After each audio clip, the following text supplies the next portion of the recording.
Assalamualaikum warahmatullahi wabarakatuh. Alhamdulillah wassalatu wassalamu ala rasulillah wa ala alihi wa sahbihi wa man wala amma ba'd. Sepak bola menjadi olahraga yang paling digemari dan digandrungi di Indonesia, di negara kita tercinta.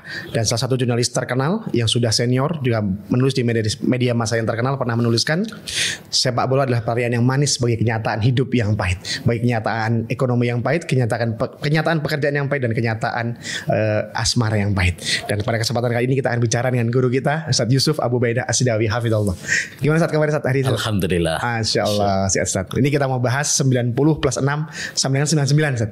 Seperti itu. Aduh. Jadi kalau berdasarkan catatan sejarah nih Ustaz, kita mau bahas sepak bola Ustaz. Jadi anak izin Ustaz pakai pakaian ini Ustaz ya. Oh, ini Ustaz. Jadi berdasarkan catatan di sejarah kita Ustaz, sepak bola memang olahraga yang paling besar dimainkan di negara kita Ustaz, oleh masyarakat Indonesia. Paling digemari, paling banyak penontonnya. Betul. Tapi dari sisi prestasi memang masih jauh, apalagi di level yang tertinggi Ustaz, seperti itu. Jadi baru sekali tercatat sebagai peserta Piala Dunia Ustaz, itu pun tahun 1938. Masih atas nama Hindia Belanda. Lalu sekali ikut Olimpiade tahun 1956. Itu juga karena Taiwan lawannya di zona Asia nggak mau main, akhirnya kita yang masuk je Olimpiade. Nah kemarin ini timnas kita nih masuk ke round 3 atau putaran ketiga kualifikasi Piala Dunia tahun 2026 Ustaz. Baru kualifikasi. Iya, baru kualifikasi Ustaz. Dengan banyaknya pemain naturalisasi, permainan makin oke, harapan menguar di publik penggemar sepak bola kita pengen masuk Piala Dunia Ustaz. Nah. Cuman ketika menemui hasil tidak sesuai dengan keinginan Ustaz, sumpah serapah, mengumpat, bahkan mencaci maki itu muncul di media sosial, bahkan sampai si wasitnya tutup akun medsosnya seperti itu. Nah saat ini sebelum lebih jauh Ustaz, kita akan bahas, mungkin jadi pengingat buat kita semua para penggemar sepak bola di negeri ini Ustaz, gimana Ustaz dalam Islam hukum sepak bola Ustaz, seperti itu. Tafadhol Ustaz. Ya, alhamdulillah wassalatu wassalamu ala rasulillah wala haula wala quwata illa billah amma ba'du. Ya, bahas sepak bola ini enggak ada selesainya. Betul Ustaz. Kayak bola Ustaz, enggak ada ujung pangkalnya Ustaz. Iya. Bahkan bulat terus ini. Televisi aja salah satu berita olahraga yang paling digemari kan tentang bola. Betul Ustaz. Nah, ya. Ustaz. Pertama mungkin kita bahas dari sudut pandang agama Islam ya. Ya, betul. Kalau bahas bola itu kan sebenarnya bola itu masalah-masalah dunia saja. Dan kaidahnya kalau masalah dunia itu hukum asalnya boleh-boleh saja. Jadi kita tidak bisa melarang sesuatu yang tidak dilarang oleh syariat. Tapi juga kita tidak bisa kemudian mengatakan boleh secara bebas juga. Secara mutlak saja. Ya, betul. Karena ternyata fakta menunjukkan banyak hal-hal yang melanggar syariat juga. Oleh karenanya bisa kita petakan seperti kata para ulama bahwa sepak bola itu tergantung modelnya juga gitu. Kalau sepak bola ya hanya sekedar untuk permainan atau bahkan mungkin perlombaan, tapi tidak ada unsur-unsur pelanggaran terhadap norma-norma agama, ya misalkan menjadikan fanatik, permusuhan, tawuran, perpecahan, begitu juga tidak melalaikan sholat, tidak membuka aurat. Ya tidak ada perjudiannya. Hukum asalnya adalah boleh-boleh saja, karena kaidahnya tadi al aslu fil asya al ibaha. Hukum asal masalah dunia itu adalah boleh gitu. Ya, nah, yang kedua adalah sepak bola yang di situ ada unsur pelanggaran terhadap agama. Ya, di situ ada judinya, di situ ada dukunnya. Ya kan dalam sepak bola sebagian ada yang main pedukun gitu kan. Di situ misalkan yang paling parah, misalkan sekarang juga banyak yang fanatik gara-gara bola akhirnya tawuran. Bahkan ada yang tidak sedikit korban meninggal. Betul. Ya beberapa kali kan tawuran misalkan di liga kita aja Indonesia. Betul, misalkan Indonesia. Antara fans misalkan Bobotoh sama Jakmania misalkan sering tawuran gitu ya. Kalau di kita biasanya dulu di misalkan Arema sama Bonek ya, itu sering tawuran tuh. Nah, hal-hal seperti ini yang melanggar syariat tentu adalah tidak diperkenankan. Ya, ada judi online-nya misalkan taruhan, ada fanatik, ada permusuhan, perpecahan ya di dalamnya, ada hal-hal yang melalaikan sholat ya, dan kemudian menghabiskan waktu untuk hal-hal yang tidak bermanfaat secara berlebihan. Nah, ini yang tidak diperbolehkan. Jadi intinya hukum asalnya sih boleh-boleh saja orang main bola itu atau melihat bola, tapi tidak boleh sampai pada level melanggar syariat atau berlebihan. Ya, oleh karenanya kita harus pertengahan dalam hal ini. Jangan kemudian kita mengharamkan secara mutlak sepak bola, tapi juga jangan terlalu liar karena fakta membuktikan bahwa di dalam sepak bola ini banyak pelanggaran-pelanggaran terhadap syariat juga gitu. Oleh karenanya kita tengah-tengah. Tengah-tengah, tidak melarang secara mutlak, tapi juga tidak membolehkan secara mutlak. Selama tidak melanggar syariat, tidak ada pelanggaran-pelanggaran terhadap rambu-rambu syariat, norma-norma syariat, boleh-boleh saja. Tapi kalau sampai pada taraf melanggar syariat, nah ini yang pelanggaran terhadap syariatnya ini yang perlu diperangi, perlu dihilangkan. Gitu. Baik, Ustaz. Termasuk aurat saja. Ya. Jadi kan kalau main bola biasanya celana pendek, Ustaz. Di atas lutut. Jadi gimana kok ada beberapa ulama boleh ini lutut kelihatan misalnya gitu. Gimana Ustaz menurut Ustaz? Ya memang paha itu kan memang betul sih ada perselisihan pendapat di kalangan para ulama apakah itu termasuk aurat atau tidak. Tapi pendapat yang lebih kuat memang itu termasuk bagian dari aurat yang harus ditutup karena ada hadisnya hutti fakhidak fa inna al fakhidha minal aurah. Ya, kata Nabi SAW bahwa tutupilah pahamu karena paha itu termasuk bagian dari aurat. Termasuk lutut sampai lutut ya. Iya. Oleh karenanya para ulama mengatakan bahwa aurat itu terbagi menjadi dua. Ada aurat mughalladhah yang berat yaitu dubur dan kubul. Itu wajib itu. Itu tidak ada perselisihan di kalangan para ulama. Ijma saja semua. Yang kedua itu tadi namanya aurat mukhaffafah, aurat yang ringan dan itu tentang paha tadi. Jadi memang itu ada perselisihan sih di kalangan para ulama. Jadi kalau masalah auratnya itu, tapi yang lebih parah daripada itu Mas sebenarnya aurat para penonton sebenarnya. Karena biasanya kalau dalam live atau siaran bola itu, apalagi kalau sampai Pildun Piala Dunia atau terutama siaran sepak bola luar negeri itu kan yang sering disorot adalah penontonnya. Nah itu banyak penontonnya cewek-cewek bahkan yang seksi mengumbar aurat lah, itu yang paling parah sebenarnya. Kalau hanya sekedar mungkin paha tadi memang ada perselisihan, itu masih lebih ringan lah maksudnya.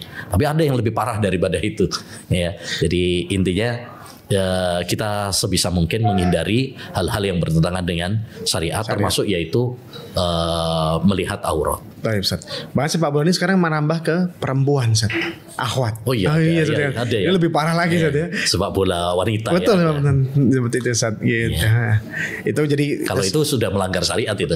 Jadi enggak boleh dikatakan mutlak enggak boleh akhwat main sepak bola Ustaz ya.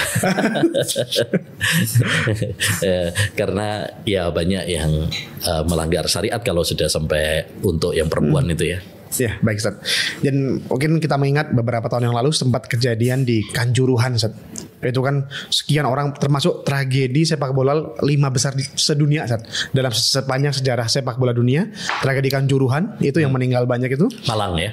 Malang betul Ustaz gitu. Itu padahal tidak ada waktu itu Persibaya lawan Arema Ustaz. Cuman enggak ada boneknya Ustaz. Tapi meninggal dunia juga seperti itu karena memang itu banyak sebabnya lah, gas air mata dan sebagainya. Itu tragedi sepak bola salah satu 3 besar sedunia betul sekali Ustaz. Nah ini gimana Ustaz supaya tadi kan salah satu yang tadi Ustaz sampaikan bonek dengan Aremania gitu ya, terus bobotoh dengan The Jack, mungkin di luar negeri juga sama Ustaz seperti itu. Ada bagaimana supaya nasihat Ustaz supaya kita sebagai mungkin umat Islam tidak terjerumus ke dalam fanatik berlebihan Ustaz. Gitu. Ta'assub Ustaz ya seperti itu ya. Fanatik. Asobia Ustaz ya. Seperti itu. Maka Ustaz nasihatnya Ustaz. Dulu dalam sebuah hadis ada Rasulullah SAW itu punya unta yang biasanya dibuat untuk balapan. Nama untanya Al-Adba. Itu hampir tak pernah terkalahkan. Menang terus, Gitu ya. Suatu saat ada orang Arab Badui ya punya ontanya juga nggak terlalu spesial.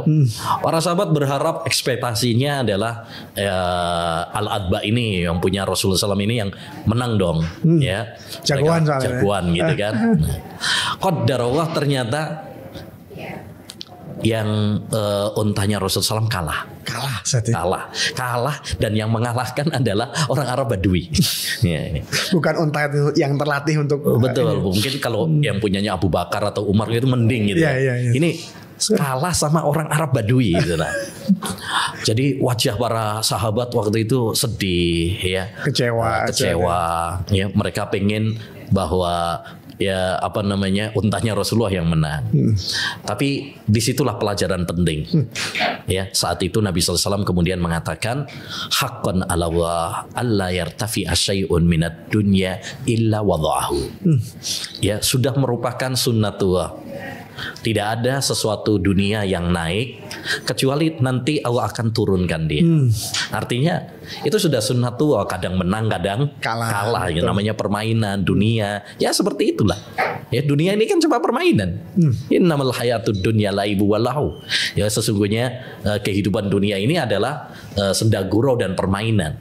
Begitu juga sepak bola. Ya, sepak bola jangan kita sampai berlebihan, fanatik. Kalau menang kita euforia berlebihan.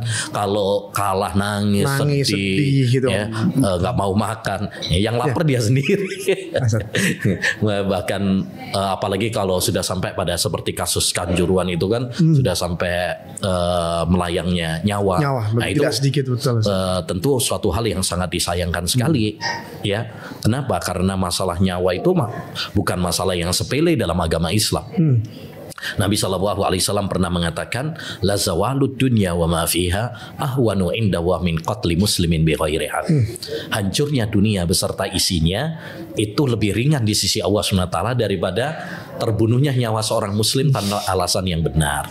Jadi atas alasan apa ya sampai nyawa hilang gara-gara bola. Itu kan ya artinya suatu hal yang sangat disayangkan. Termasuk juga yaitu misalkan sikap sebagian netizen, penonton, ya mungkin ekspektasinya misalkan kemarin lawan Bahrain menang, lawan Cina menang, tapi lawan Bahrain hampir menang, dirampok katanya, didolimi yang wasit. Ya itulah dunia maksud saya, itulah permainan, ya permainan, ada menang, ada kalah, sehingga kita jangan berlebihan, apalagi sampai misalkan menteror, ya membuat kata-kata cacian, ya, betul. Hujatan, sehingga ini akan mencoreng nama baik Indonesia juga, kemudian juga tidak sesuai dengan agama Islam ya, karena Islam tidak mengajarkan kepada kita untuk mengatakan ucapan-ucapan yang kotor. Terlebih wasitnya kan Muslim juga saat itu. Ya namanya itu bentuk kekecewaan. Betul. Bentuk kekecewaan. Siapapun pasti akan dikambing hitamkan. Kadang wasitnya, kadang pelatihnya. Yang terbaru ini kan pelatihnya yang kalah sama Cina, yang dibully. Ya itulah dunia. Itulah dunia. Kadang pemainnya yang kena, bahkan pemain kita sendiri yang disalahkan. Jadi ya harusnya kita tidak boleh sampai berlebihan seperti itu. Ya jadikan ini hanya sekedar sebagai ya permainan tadi, seperti kata Nabi SAW. Ya kadang menang kadang kalah. Ya bahkan kalau kita jujur, ya negara-negara yang langganan pemenang juara Piala Dunia kayak Jerman, Brasil misalkan, bahkan Italia Argentina, apa kemudian terus menang juga? Enggak. Kadang menang kadang kalah. Bahkan klub-klub misalkan yang langganan menang juga. Liga Champions misalnya Real Madrid, Barca misalkan. Apa semuanya terus menang terus? Enggak. Kadang menang, kadang kalah. Betul. Ya begitulah dunia maksud saya. Jadi jangan sampai kita itu berlebih-lebihan, apalagi sampai menjadikan wala dan barok kita itu karena bola, loyalitas dan benci kita. Itu yang keliru ya. Ya, apalagi kalau sudah mengkaitkan ini sebagai bentuk agama, sebagai bentuk cinta tanah air, nasionalisme. Di gambaran banyak orang kadang nasionalisme itu, cinta itu yaitu kalau kita istilahnya membela membabi buta tentang klub, namanya pejuang, pahlawan sesungguhnya yaitu yang bisa ngegolin. Nah itu kan kadang-kadang terlalu berlebihan. Ya ini berlebihan. Kita menjadikan pahlawan itu hanya sekedar bisa jebolin gawang saja. Striker saja. Mana apresiasi yang kita berikan kepada misalkan ya anak-anak negeri kita yang misalkan bisa menghafal Al-Quran. Betul. Ya, kadang yang menghafal Al-Quran malah nggak ada apresiasi, bukan dianggap sebagai pahlawan gitu. Tidak dianggap sebagai prestasi yang membawa nama bangsa. Baru kalau misalkan bisa ngegolin aja wah disanjung. Tapi kalau kalah dibully bisa. Nah ini sikap berlebih-lebihan. Ini termasuk namanya fanatik. Kalau sudah seperti ini namanya fanatik. Ini namanya berlebih-lebihan. Ini namanya gila bola. Ya gila bola namanya. Ya seharusnya kita tadi biasa aja gitu. Maksudnya itu yang perlu kedewasaan, perlu menjadikan sepak bola ini biasa, maksudnya tidak berlebihan, tidak berlebihan, tidak sampai fanatik, tidak menjadikan ini sebagai patokan wala dan barok. Betul. Kamu kalau misalkan menang saya puji, kalau kalah saya bully. Nah itu kan sudah sampai berlebihan kalau seperti itu. Nah itu nggak boleh kalau kamu klub bola A berarti musuh saya. Nah kalau kamu dukungannya beda, bukan teman saya. Bukan teman saya, bukan saudara saya. Iya, kan? Sehingga banyak yang tawuran gara-gara beda dukungan. Itu yang keliru. Betul, Ustaz. Nah, Ustaz. Terus sampai ada pemain kita BP, Bambang Pamungkas pernah mengatakan tidak ada nyawa yang lebih berharga daripada sepak bola. Artinya lebih baik nggak ada sepak bola kalau nyawa sebagai taruhannya. Saat itu kata Bambang Pamungkas. Itu betul. Tadi yang sudah kita sampaikan juga. Apa artinya sepak bola kalau sampai menghilangkan nyawa, sampai ada tawuran, sampai ada yang mati. Kan beberapa kasus kan seperti itu di Liga Indonesia. Betul. Apalagi Tarkam biasanya. Kalah taruhan itu. Ini taruhan saya kalah ini. Itu dia. Makanya salah satu hal yang pelanggaran dalam sepak bola ini, dan itu banyak, yaitu banyak judi, taruhan, bahkan sekarang judi online Nah, ini misalkan misalkan Indonesia lawan Cina kemarin, banyak ekspektasi Indonesia menang. Betul. Ya udah pasang taruhan, nggak tahunya kalah misalkan. Wah itu babak pertama. Nah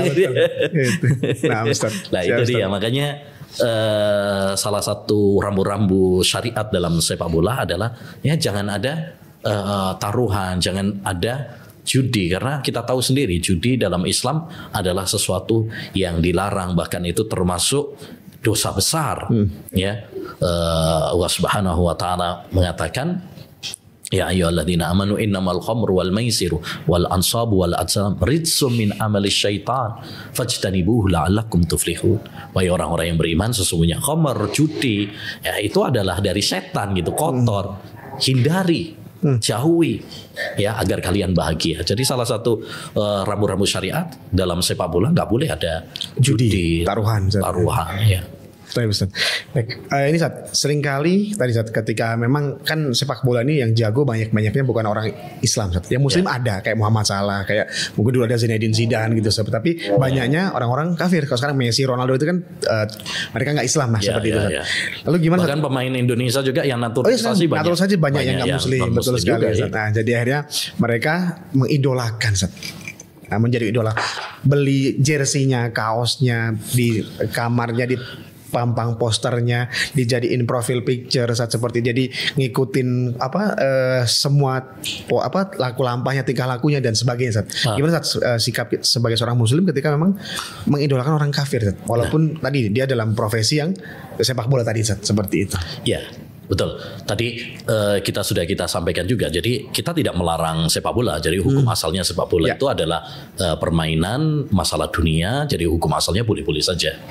Tapi kalau sudah sampai melanggar norma-norma agama, rambu-rambu agama, apalagi sampai masuk dalam ranah akidah, ya misalkan ada yang sampai misalkan terutama di Tarkam ya, itu biasanya ada yang sampai dukun. Oh iya, betul. Ya, suruh ritual ini, ritual itu biar menang. Untuk melawannya tiang gawangnya dikencingin Sat.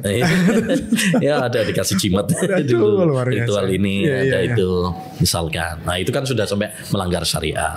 Termasuk yaitu pelanggaran syariat dalam masalah akidah, yaitu kalau kita sudah sampai pada taraf wala dan barok kita korbankan.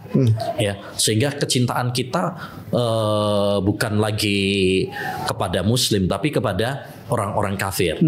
Ya, sampai mungkin kaosnya tulisannya Ronaldo, Messi betul. Ya, sehingga apa? Sehingga akan menumbuhkan dalam diri kita kecintaan kepada orang-orang kafir.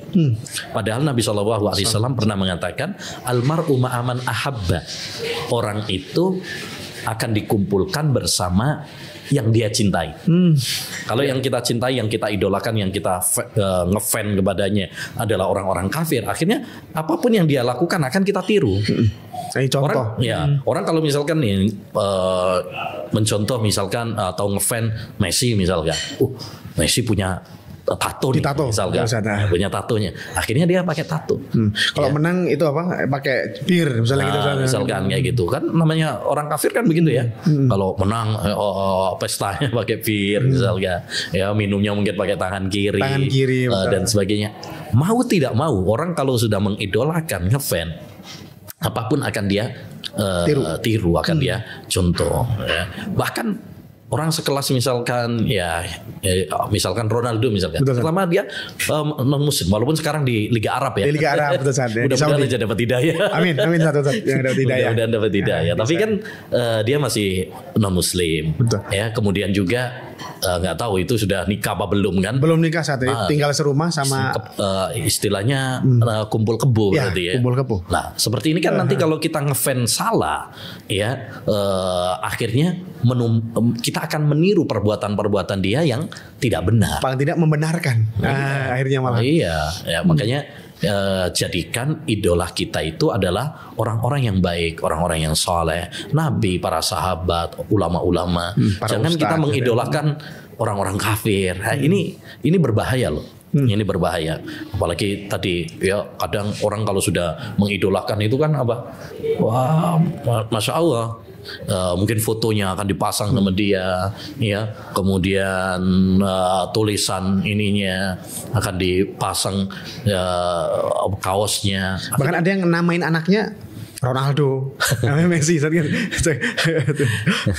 Ya itulah makanya kalau sudah sampai berlebihan seperti itu ya nggak boleh, nggak boleh. Itu sudah sampai ranah kepada wala wal bara yang dikorbankan. Nah, Ustaz, satu lagi Ustaz, mungkin ini yang penting juga tapi suka terlewat Ustaz. Tadi kan mengidolakan pemain, ini kok mengidolakan klub Ustaz, klub bola. Beberapa klub bola itu logonya ada salibnya Ustaz. Seperti AC Milan, Barcelona, itu memang klub-klub besar itu memang logonya ada salibnya Ustaz. Sehingga ketika mereka mengidolakan klub tersebut gitu ya, itu akhirnya beli kaosnya, jersinya, nah logonya ada salibnya Ustaz. Dan beberapa bahkan dipakai sholat Ustaz. Gimana Ustaz hukumnya kita sebagai seorang muslim pakai kaos atau jersey atau mungkin jaket yang ada logo salibnya Ustaz? Ya, pertama tadi kita tidak boleh sampai fanatik atau berlebihan gitu. Apalagi kalau dia adalah orang-orang kafir atau klub orang kafir misalkan. Ya, bahkan ada yang kayak misalkan Manchester United itu kan setan merah. Iya, MU setan merah betul Ustaz. Nah, itu sampai seperti itu kan masa ngefans sama setan gitu. Ini kan berlebihan. Iya. Apalagi itu klub kafir gitu kan. Jadi jangan korbankan agama kita hanya demi bola, ya biasa aja gitu. Jadi jangan sampai fanatik, jangan sampai berlebihan. Apalagi kalau misalkan sampai pada kita itu mensyiarkan hal-hal yang merupakan syiar kekufuran. Salib itu kan syiar kekufuran. Iya. Itu syiarnya orang-orang Nasrani. Lambang agama, betul. Iya, itu dan itulah ya pinternya orang-orang kafir itu ya. Pinternya orang-orang kafir itu dia ingin merusak agama kita, orang-orang Islam tanpa kita sendiri sadari gitu. Dia sisipkan itu dengan lambang salib. Kadang juga lambang apa namanya LGBT, ya kan? Ya. Di sebagian negara, ya kalau nggak salah kemarin misalkan kayak Jerman itu ya Jelas-jelas dia mempromosikan LGBT. Istilahnya mendukung LGBT, ya. Kemudian kadang siarannya nih, terutama kalau Piala Dunia, kadang ditaruhnya di tengah malam. Tengah malam, otomatis kan begadang, ya begadang, akhirnya lewat Salat subuhnya.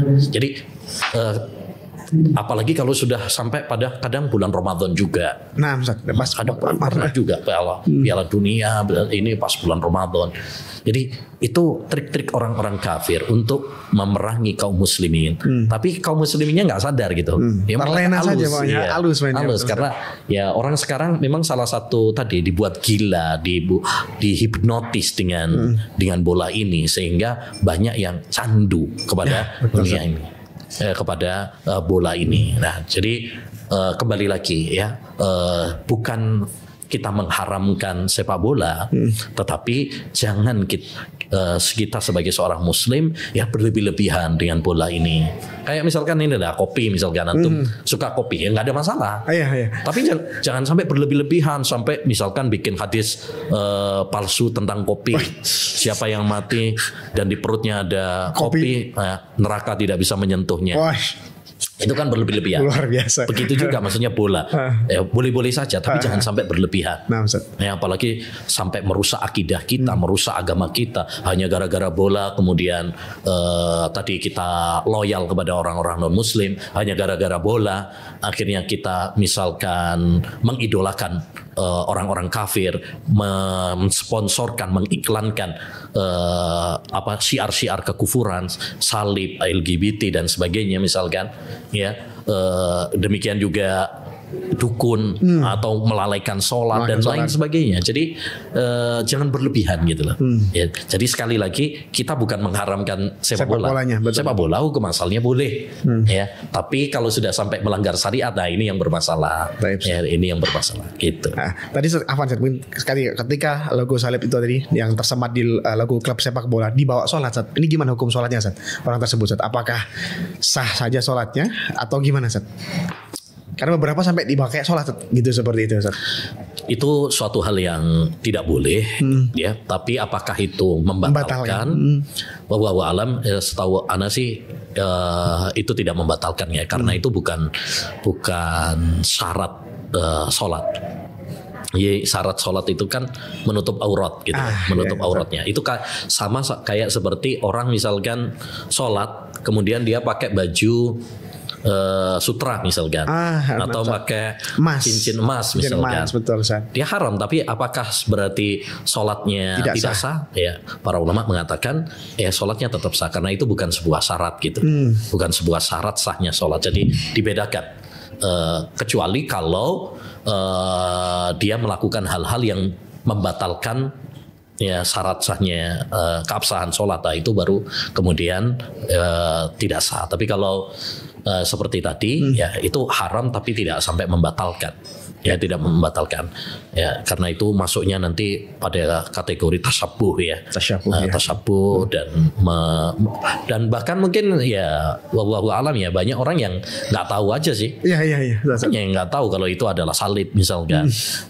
dan itu adalah tidak diperkenankan. Masih banyak yang hanya ikut-ikutan saja gitu, hanya tadi terbius dengan bola, ya terbius dengan mahirnya main sama iya, betul saat itu. Ya, Ya, tapi Ustaz, ini kok dibicarakan tentang sepak bola ini memang akan waduh, dan ini mudah-mudahan jadi pengingat buat kita semua Ustaz ya. Terima kasih Ustaz, hatur nuhun. Jazakallahu khair atas nasihat-nasihatnya.